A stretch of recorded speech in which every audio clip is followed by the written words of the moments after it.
It's Friday, time for another weekly update. This week featured visits to some great area companies, including Cross Company, an employee-owned firm that provides engineering services to clients throughout the Southeast, LeMond Bicycles, founded by three-time Tour de France winner Greg LeMond, which designs and fabricates state-of-the-art electric carbon fiber bicycles, and Sunago Coffee, a community hub in Hardin Valley. Knox County was recently the recipient of some generous estate gifts.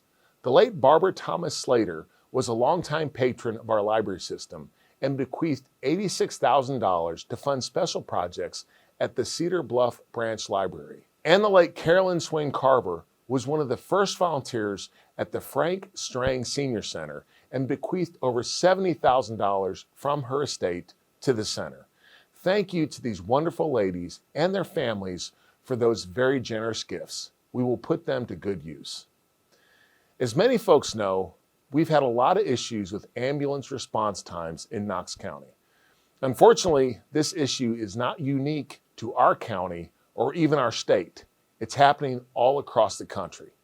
Much of it is due to worker shortages, both at the ambulance services and at hospitals.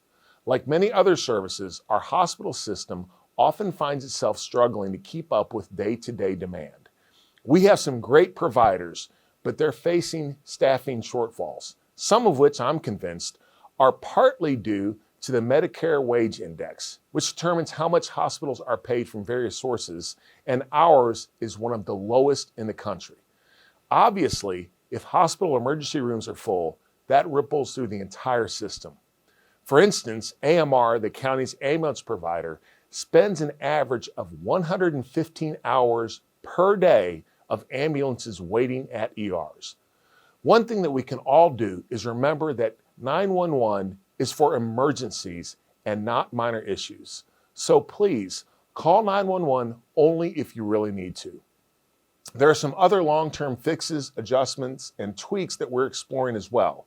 But frankly, it will take us a while to work through this problem, as many of the factors are simply outside of our local control. Happy birthday to Congressman Tim Burchett, and be sure to catch me on my upcoming episode of his Tennessee Talks podcast. This week's Eat and Greet was at Nick and Jay's Cafe. Next Tuesday evening at 5:30, I'll be at Fieldhouse Social at University Commons for a very special Eat and Greet supporting Partners in Education Foundation's Dine Out for Education fundraiser, during which participating restaurants will donate 10% of their profits that day to support Partners in Education projects. Please visit knoxschoolspie.org/dineout for a full list of participating restaurants. Until next Friday, I hope everyone has a great week.